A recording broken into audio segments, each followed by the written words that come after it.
particular dare involved exploring the TNT area at night. There were a ton of ghost stories surrounding the area, and one was that nobody ever comes back the same when they explore that place in the dark. I was always skeptical about urban legends, even back then, and I was never one to turn down a dare, but this time it felt a little more real. If the rest of the guys weren't all pumped up to see this place after sundown, I probably would have backed out, but I didn't have the guts to do that, and we all ended up headed down there. So there we were, a bunch of dumb kids betting on who could stay the longest in the TNT area. We all tried to scare each other with ghost stories to see who would be the first to back out. The moment I set foot in that place, it felt like another universe. It was eerily quiet, like you could hear your heart pumping in your chest.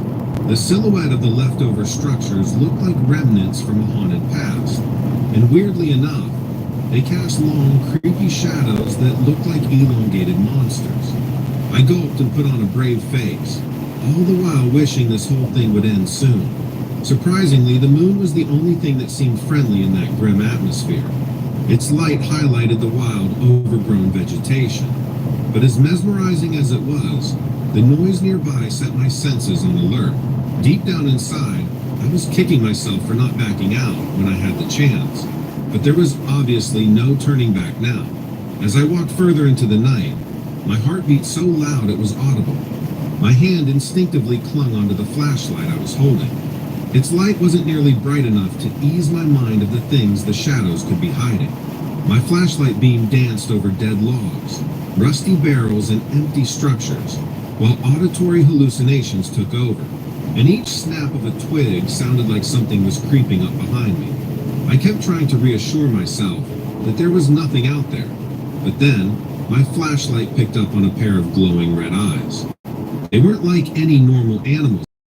They were too high off the ground and too intense. I couldn't move. I couldn't breathe. It was as if time had completely halted. As I tried to make sense of the situation, my trembling hand moved the flashlight upwards ever so slightly. What I saw was something I still find hard to believe. There, hanging onto a dilapidated structure's roof, was something absolutely horrifying. It was a large figure, around 5 or 6 feet in height. Its body seemed human-like, but it was covered with some black material. I'd say they were feathers if I didn't know better. In the next moment, the moonlight shone through the roof, illuminating the creature's wings. They were enormous, possibly even larger than its body was tall. They looked leathery and bat-like, completely unsuited for the human-like body it was attached to. I wish I could tell you more about the creature's face, but there was none. I mean, of course, it had a head, albeit a small one compared to its body, but it had no distinguishable facial features, just a pair of eyes, dreadfully large and red. Fear is a funny thing, you know. Sometimes it just freezes you on the spot, and sometimes it fuels you with an adrenaline rush like no other. For me, it was a mix of both. There I stood, frozen by the sight, and yet I felt this surge of energy bubbling within me. Following what felt like an eternity, my survival instinct finally kicked in. I dropped my flashlight, turned, and bolted. I didn't dare look back. My only goal was to get as I'm your Huckleberry. godly creature and those piercing red eyes. As I made my way out, I heard a sharp, deafening screech that echoed in the night. But then again, maybe that was just my heart hammering in my ears. I didn't stop to find out. I ran back to the safety of my friends. They had a field day with my terrified reaction until they all had their turns to face the terror of the TNT area. I won't go into their stories, but let's just say the dare was called off after only one more of us ventured in. And we all came back home with a newfound respect for local legends. To this day, those red eyes still live vividly in my memories, even though it's been years since the event. I don't spend much time hanging around spooky places anymore, but for those of you that do, I have some parting advice. Keep your wits about you. You never know when those local legends might turn out to be.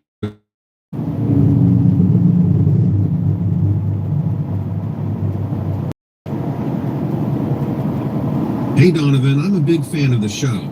I've been listening for ages now. Now I work a 9 to 5. and tend to stay out a few extra hours getting things done. So I'm used to returning home late. This incident took place on a cold January evening. The sky was clear, and a thin, waning crescent was the only source of light above. You know, it was one of those nights where you can see your breath every time you exhale. A Tuesday or Wednesday, I think.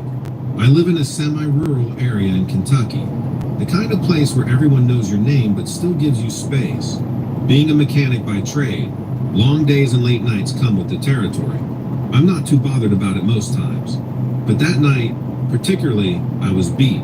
The boss had us working on cars for 12 straight hours, and I was dreaming about my bed the entire drive home. I parked my beat-up Chevy in the driveway as usual, and sat there for a moment in the still darkness, grateful for the quiet. There's something about the quiet in Kentucky, especially at night.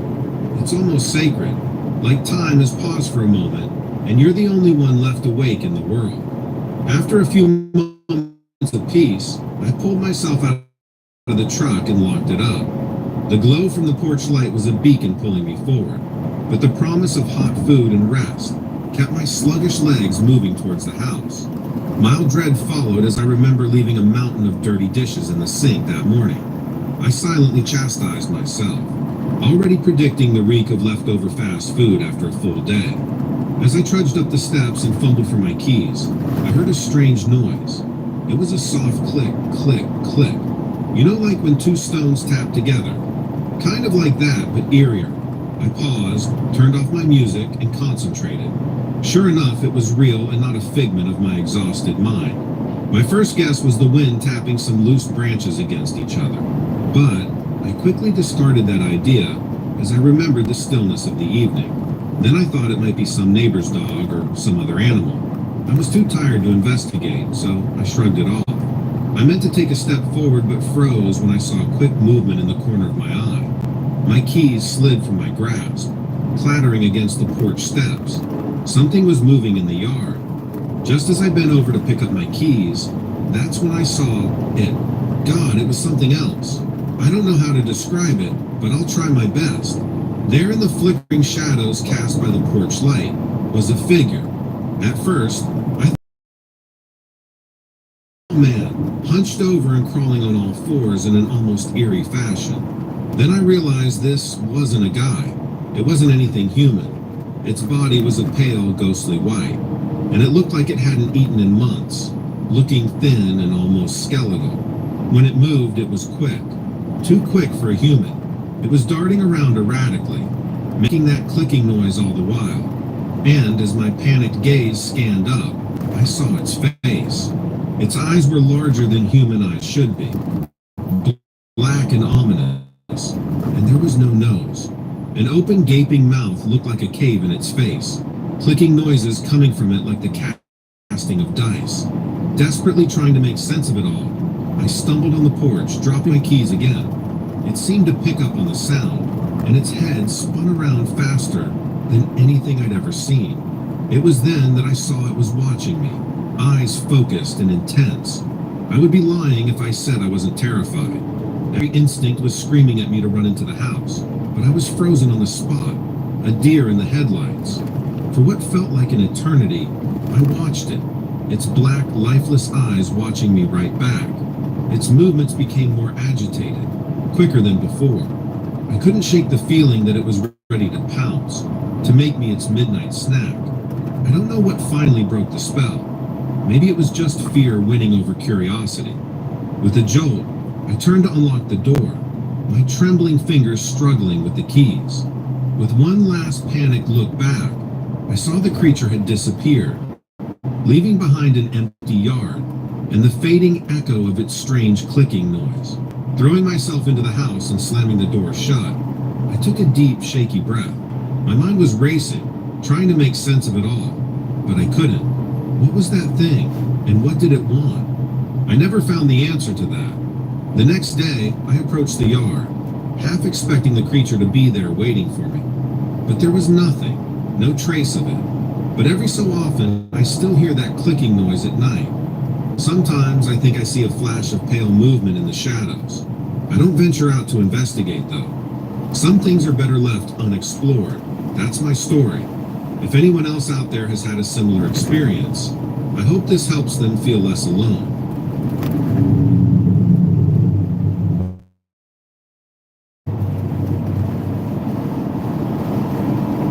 I can't tell you the date because, in all honesty, the whole thing was such a shock to me. But here's what I remember. It was late autumn, and I was living near an old factory at the time. I remember hearing stories about it as a kid. Ghost stories and made-up monster stories. That type of thing. Then I moved away and lived in the city for a while. But something made me miss home and I came back. By then, my childhood home had long been sold. And in my budget range, the small house near the old factory was my best option. I could see it from my windows, and to be honest, it put me on edge. There wasn't any particular reason for it, besides my memories of the near-forgotten ghost stories from my childhood. Still, there was an uneasy stillness about it. It felt like something was there that shouldn't be. I never shook that feeling the entire time I lived there. Whatever may or may not be in that abandoned factory didn't seem to want to bother me.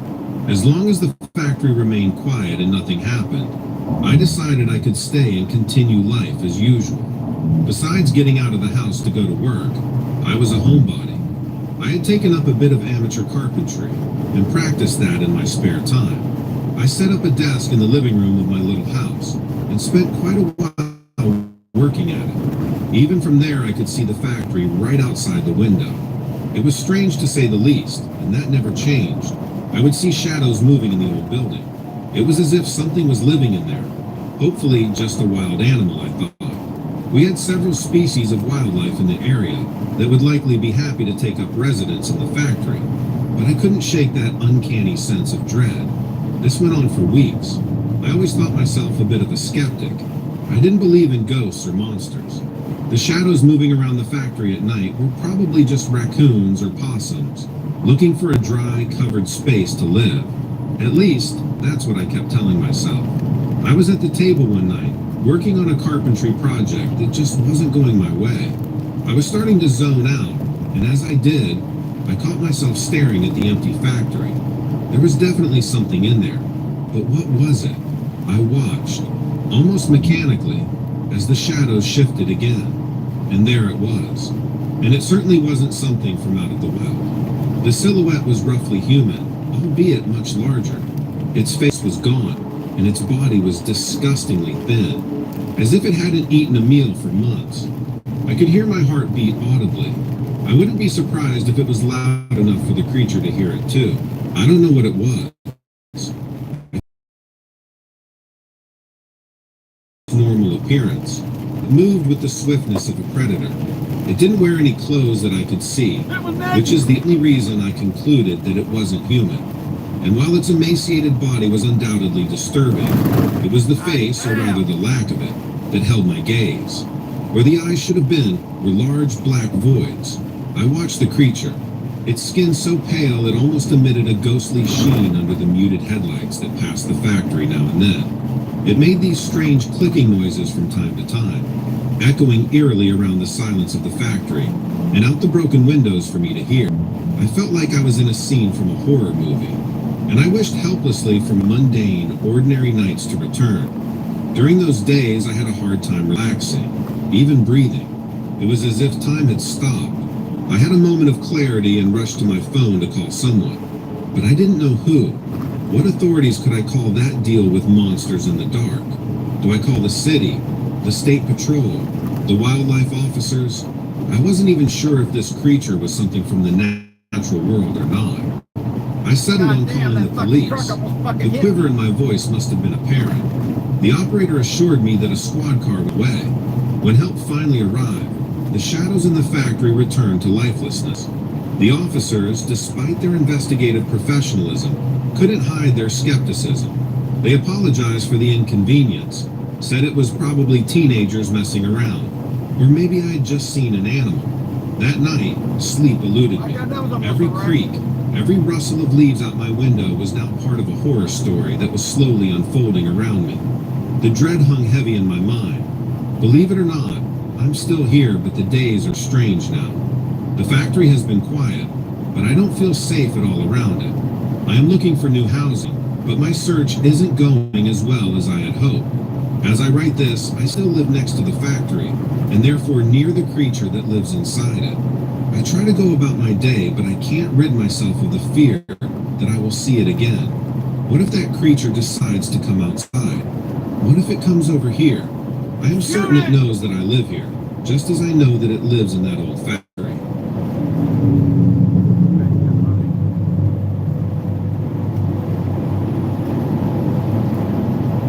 I thought I'd share a story that's been weighing on me for some time. My wife, Teresa, and I took a vacation to Death Valley National Park a couple of years ago. You know, the infamous hottest place on Earth that stretches out for miles with its barren yet strangely alluring landscapes. I can still remember it clearly, how the sun was glistening on the cracked desert floor, and the rocky ridges appeared like the bones of the earth. You see, Teresa and I aren't really the resort type. We always loved the thrill of charting the unexplored and testing our limits. When you're in the heart of a landscape such as Death Valley, it strikes you how insignificant we really are, how wild this world can be. There was something liberating in it, stepping away from the steel and cement world we were used to. We set out every morning for a new trail. The sight of the wind-sculpted sand dunes, salt flats, and crumpled rock formations were mesmerizing. We paused often, not due to exhaustion, but for photographs. Each frame was unique, each click of the camera capturing a snippet of an ancient world untouched by mankind. The temperature difference between night and day out there is rather drastic. The desert was a furnace in the daylight, and it turned into a freezer after sundown. We'd settle in our tent, tucking into our sleeping bags and listening to the silence around us, broken only by the occasional gust of wind. It was an incredible feeling except for one particular night. Normally, everything would go calm and quiet with darkness falling on the desert. But that night, the stillness was interrupted, broken by something strange, something out of place. Thinking back, it wasn't something we heard, at least not in the traditional sense. It was a feeling, an unseen vibration in the air. Teresa felt it too, her grip tightening on my arm. We peeked outside our tent but couldn't see much. The moon was shrouded behind ominous clouds, casting long, eerie shadows in the night. I put it down to some nocturnal animal roaming around. Something was out there watching us. Whatever it was intelligent enough to keep out of sight. I waited for the hidden creature to move on, but my sudden sense of unease turned quickly into dread. I can't remember feeling that level of fear before, not in any of our wilderness adventures. I felt cornered, targeted by an unexplainable terror. It's strange how the feeling of being watched is perhaps the most basic and primal feeling that taps into our built-in flight or fight response. It makes your hair stand on the end and your skin tingle. You feel naked and vulnerable. I can't tell you how badly I wanted to get out of there, but we had nowhere to go for safety. Hunkered down in our tent, we listened for anything out of the ordinary. There was a rustling sound, a shifting of rocks, a scratching on the surface, but nothing definite. Any animal could have made those noises, but I just knew we were dealing with something dangerous. I can't tell you how I knew. I just knew. Maybe it's some sort of sixth sense that's meant to keep us safe. I don't know. Like how prey animals know there is a predator in the area. That's how I felt that night. I am not a believer in cryptids or strange creatures. I always saw myself as a man of science. Yet, that night in the heart of Death Valley, I wasn't so sure about my convictions. The intensity of these feelings, impressions, and sensations seemed to indicate otherwise. There was something unnatural in the desert that night. Now you might be wondering how this all ended. Well, it didn't, not really. Just before dawn, I noticed something unclear moving out of the corner of my eye. I don't know how to describe it really. It seemed to be a blend of the shadows. I strained my eyes but couldn't pinpoint it. An indefinite shape that seemed to loom over us, casting an even larger and darker shadow on our tent. In terror, I noticed Teresa squeezing my hand, mirroring my fear. We waited, breath held, eyes wide. Our hearts pounded in our ears, and my throat felt as dry as the desert itself. And then, all of a sudden, it stood right next to the entrance of our tent, breaking the stillness with a low growl. It was close enough now to see its silhouette. It was almost human-like in nature, but was oddly elongated and oversized for a man. I couldn't properly distinguish any features, just an outline. Our encounter ended abruptly as suddenly as it appeared. The being vanished, just retreated into the shadows of the night. A calm fell over the desert once more, as though nothing had happened. We were left there, in our tent, eyes wide and hearts pounding. Questions formed in our minds, preventing sleep from returning. We whispered quietly, in the aftermath, both of us trying to convince it was probably just a coyote.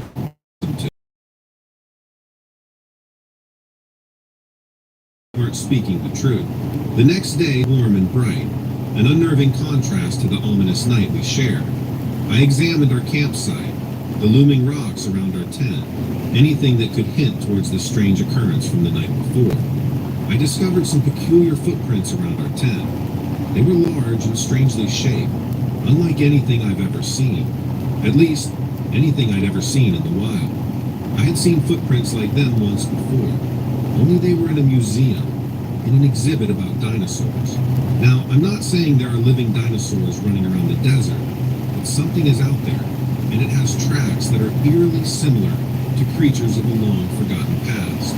The remainder of our vacation was suffused with unease and restlessness. We were constantly on edge, never quite able to forget the terrible dark figure in the moonlight.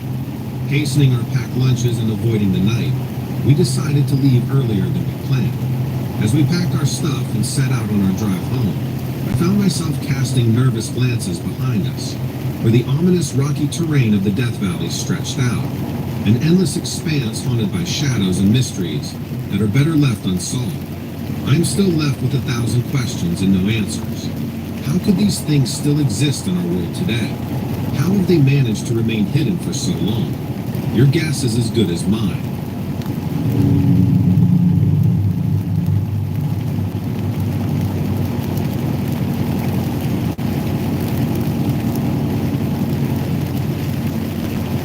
I went on a camping trip with my two best friends from college. It was the weekend after graduation, and we wanted to do one last thing together before heading off to opposite ends of the country. It was just going to be a simple, 2-night stay at a local park. The park itself was highly trafficked and well-maintained. Its main attraction was a swimming beach. This wasn't some remote, backcountry wilderness area. It was a state park, a normal state park. Nothing bad was supposed to happen, so it didn't even enter our minds to be nervous. We got there on a Friday night.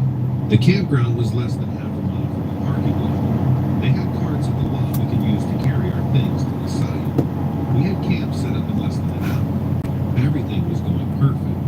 All these stories I've heard of people running into bad things in the woods, they all start with someone feeling something is off and ignoring it. That wasn't the case with us.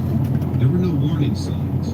It was nearly dark that first night, and we all famished, but we decided to go for a quick swim at the beach first. Most of the daytime, beachgoers had cleared out by that time. By the time the sun set, we had the beach to ourselves. Nothing there felt odd or out of place. However, just as we were leaving, all three of us saw a white light across the lake. At first, it looked like the moon's reflection off the still waters of the lake. We all stopped what we were doing to watch this light, almost as if we were in some sort of trance. Clouds passed over the moon, hiding it from view, and yet, the light was still there, gleaming off the water. The longer I stared at it, the more I wanted to figure out its cause. I started walking toward the lake, but my friend stopped me. She asked what I was doing, and I told her honestly, I don't know. I don't know why I did that. The longer I stared at the light, the more I was drawn towards it. That was the point. I should have known something was wrong, but I didn't. I never felt that I was in the presence of something evil. My friend figured it must be some sort of optical illusion and said as much. We agreed and went back to the campsite. We made dinner over the campfire, and the situation with the light fell to the back of my mind. I still wondered what it was, but it wasn't as all-consuming as when I was watching it at the lake. We all had a really fun night at the campsite. It had rained up. That's the end of the storytelling.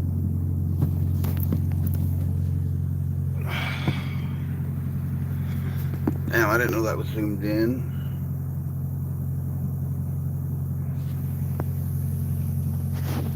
Why the hell is it doing that? It won't zoom out. Oh, I got some shitty equipment.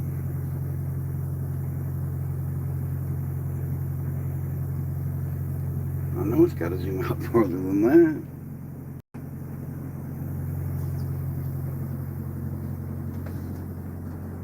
Oh, God, I'm tired. And it's wet as a bitch out there. I want my camera zoomed back.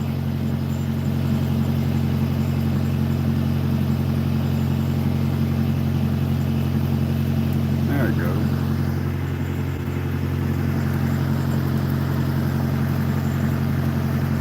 Is that normal? Whoa, look at that stereo space. Whoa!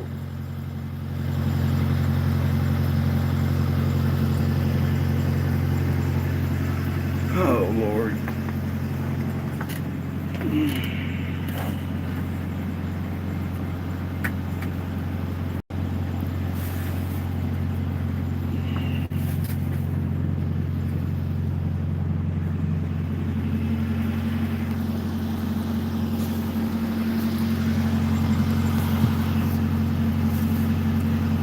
Still looks zoomed in to me.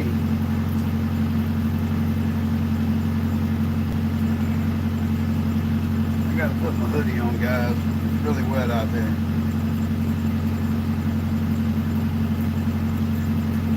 Action film. I'm getting dressed.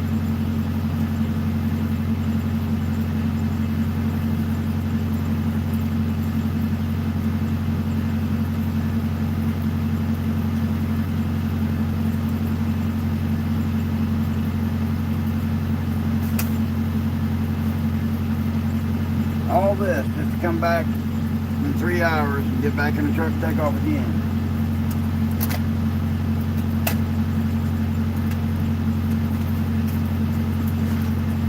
That's my life.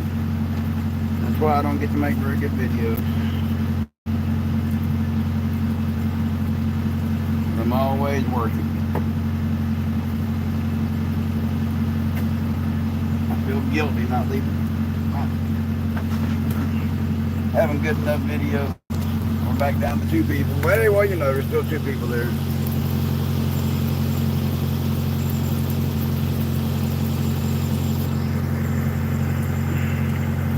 I know one of them's Cody. Is that you, Mary Beth? Leave a comment. I don't know if I got comments turned on.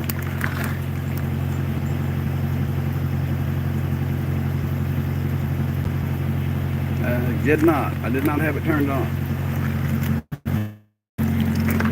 Shit, it's wet as hell. Look at that mud hole. Oh, this fucking sucks, man.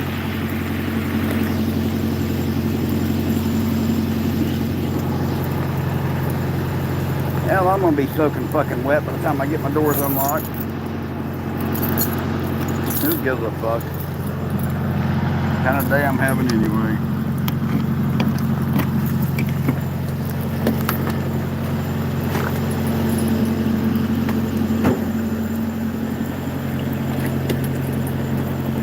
Got to turn the interior light off. Even though my APU will keep it going. Definitely in the mud hole.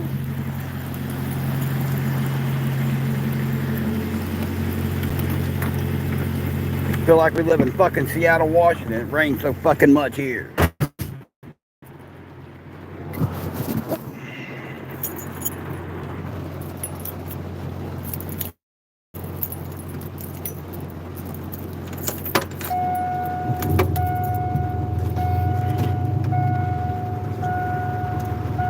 Go out here and do a donut.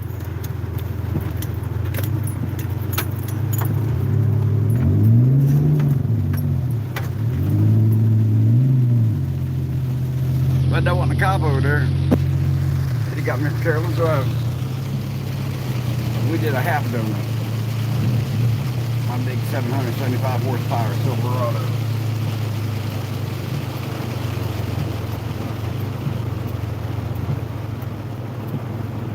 Guys, even if you're in the middle of nowhere, always stop at them damn stop signs. Never know where a cop's gonna be hiding. Right there is where they sell flowers. Come on. And he's turning. Yeah, he's turning.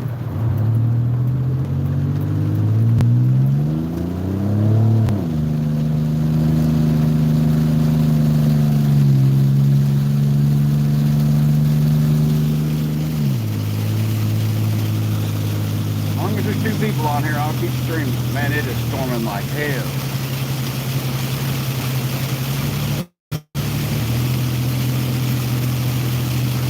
I got no defrost because my blower motor don't work. My son stepped on the wire and I'm not going to fix it yet. But, goddamn, I gotta lay the camera down for a minute.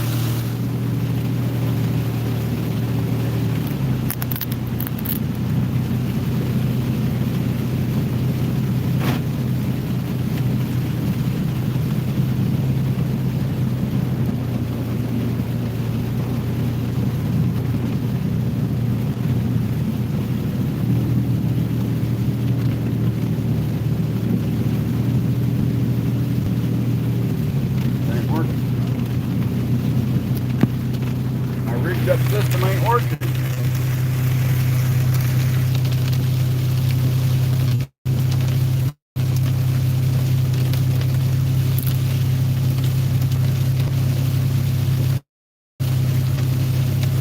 Well, that blows. I hooked it up to my jump box so I could just touch the wire to it and the fan would blow.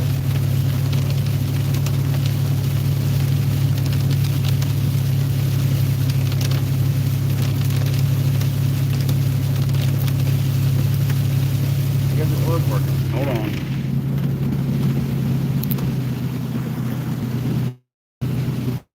Afraid I want to wreck.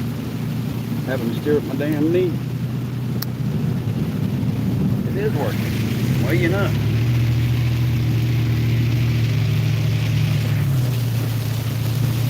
I want a hot dog.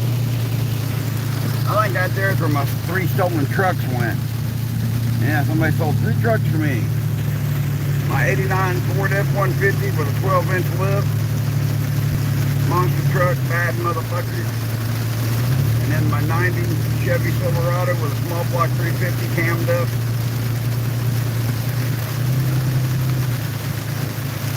Bullshit. I was at work, Amy was at work, we came home and they was all gone. The neighbor said somebody in an old raggedy ass black tow truck took them. Called the cops, but they said I couldn't report them stolen because somebody took them with a tow truck. So, I guess if you see a car you like, if you got a tow truck, you can just go take it. And it's not stealing. They were parked legally. They all had legal license plates on them. They were all paid for. So you tell me, why can't I report that stolen? Because some dude drove by one of my shit and came back because we wasn't home, hooked him up with his old raggedy ass, they said it looked like a homemade tow truck, and took him. Then again, I think it has something to do with a guy down here named Carl Cull, a slumlord that owns properties here. And he's a real slumlord, he's a real piece of shit. He'd steal the nickels from a dead man's eyes.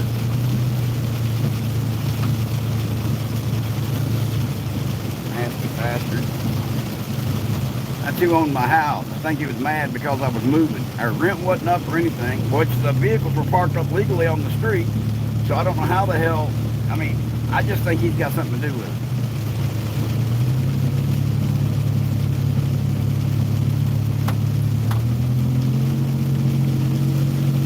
it. Cactus Cull. Somebody leave me a comment. One of you 2 people on there, leave me a comment. Is that you, Cody? You, Mary Beth? Who is that? Man, I am tired. I had about 3 hours sleep in 48 hours. Get to go home long enough to eat dinner and it's back on the road. Oh shit. Gotta do the logbook. Well guys, I'm going to end the live stream. I appreciate you guys, but I got to get my logbook done, and I can't do that hold this phone and drive. So I'm gonna live stream tonight too, because it's gonna be storming. But I'm gonna try to set it up a little better. So I love you guys. Peace.